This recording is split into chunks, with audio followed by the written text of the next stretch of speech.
Un cordial saludo para todos, mi nombre es Daisy Juliana Ordóñez Mendoza, hago parte del programa de Psicología de la UNAM. Voy a presentar mi recurso educativo con dos procesos cognitivos, la memoria y la atención. La memoria es la capacidad que tiene el cerebro para codificar, almacenar y recuperar información de forma voluntaria, consciente o de forma involuntaria.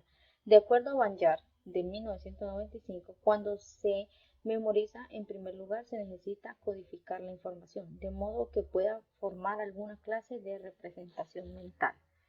Las estructuras cerebrales implicadas en la memoria.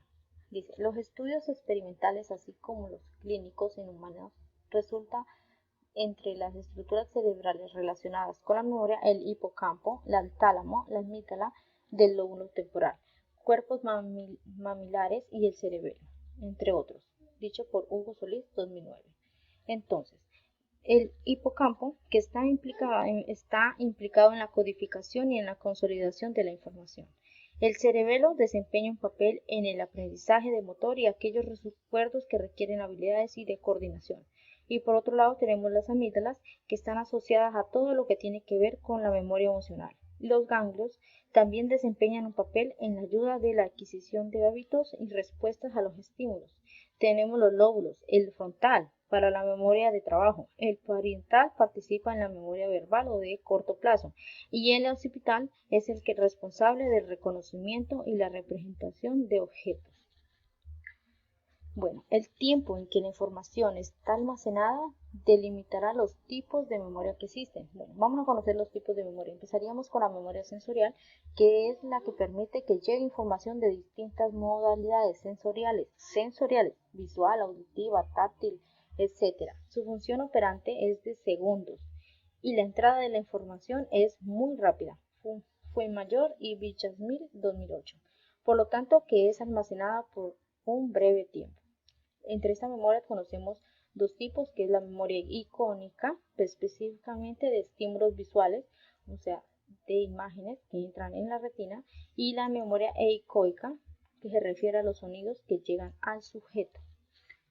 Vamos a conocer otro tipo de memoria, que es la memoria a corto plazo, o también conocida como la memoria de trabajo, que dice que es la que recibe información de manera voluntaria, limitada, de 7 a 9 elementos distintos, donde se integran con información de la memoria de largo plazo o conocimientos previos, como consecuencia de una tarea determinada de forma inmediata.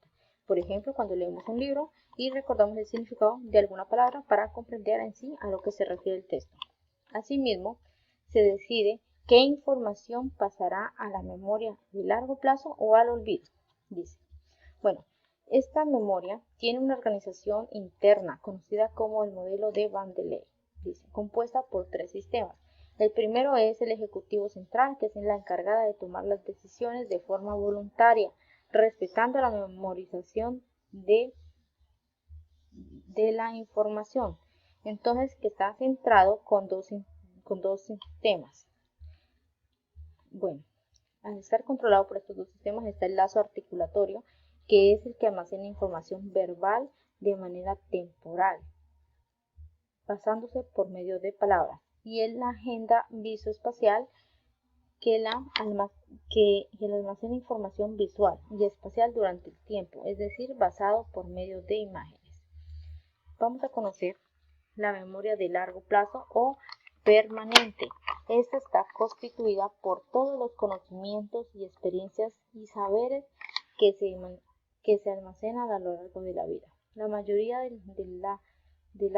la memoria de largo plazo tiene gran relación al estar conectada con la memoria de corto plazo, transfiriendo información del uno a otro lado.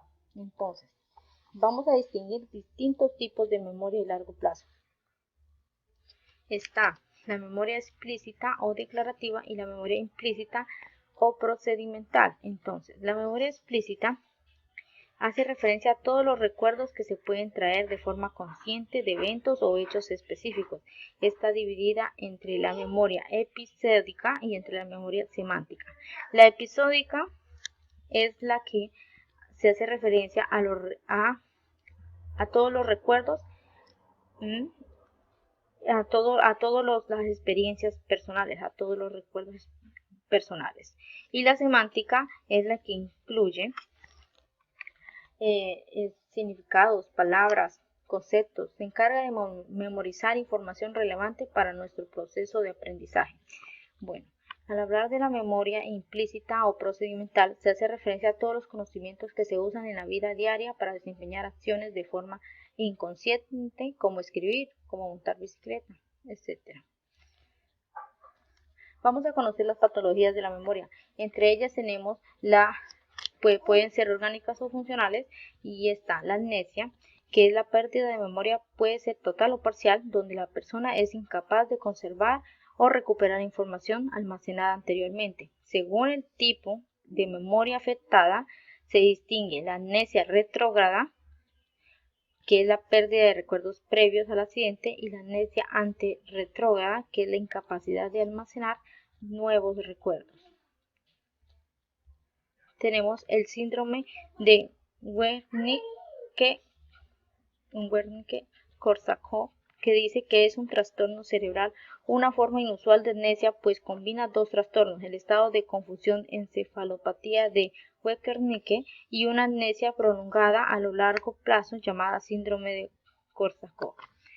Tenemos el Alzheimer, que es una enfermedad progresiva que afecta la memoria, pensamiento, el comportamiento y empeora con el tiempo hasta interferir en las tareas cotidianas.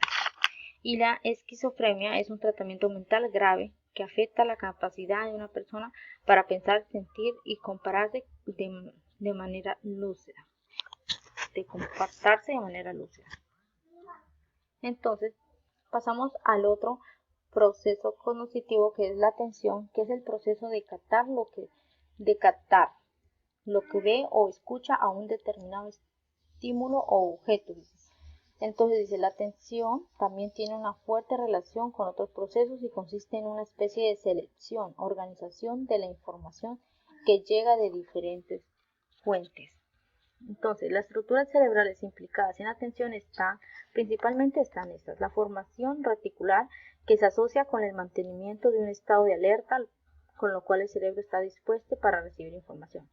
El tálamo selecciona la información para que luego sea procesada, y los ganglios basales es una interfaz que une la formación reticular, la corteza cerebral y el sistema límbico. Y el lóbulo parental y frontal, la información del tálamo y de los ganglios basales llega a estas zonas para ser adecuadamente procesada.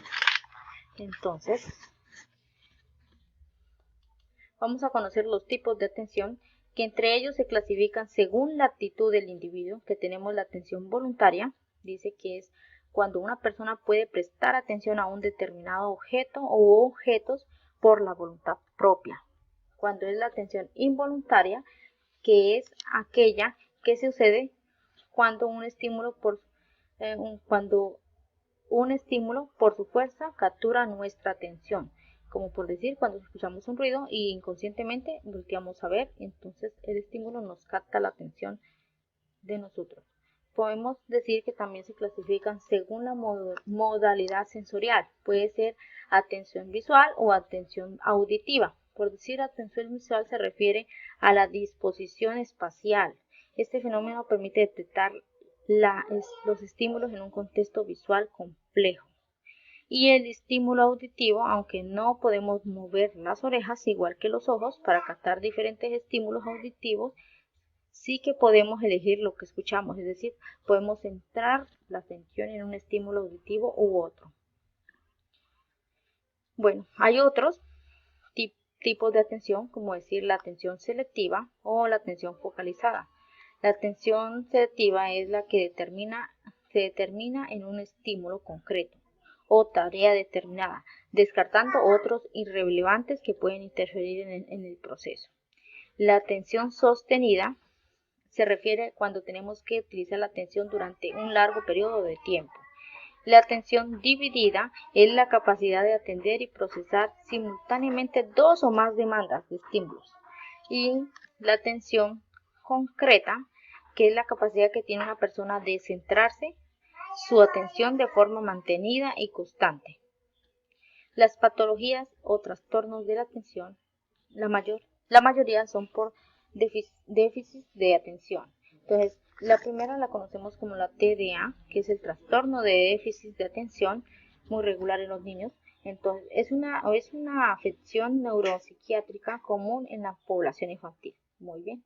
Se caracteriza por la presencia de inatención e impulsividad. Entonces, tenemos otra, que es la TDAH, es el trastorno por déficit de atención con hiperactividad. Entonces dice que es un síndrome conductual caracterizado por la distracción moderada a graves periodos de atención breve, inestabilidad emocional y conductas impulsivas.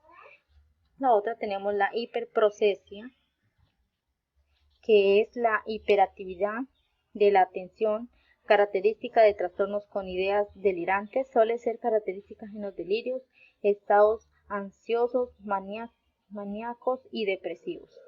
Tenemos la distracción, que prácticamente es cuando se manifiesta como una falta de atención hacia la realidad, y la procesia, que es la incapacidad absoluta de un individuo para fijar la atención. Puede ser causada por déficit neuronal o mental. Muchas gracias. Esto fue todo.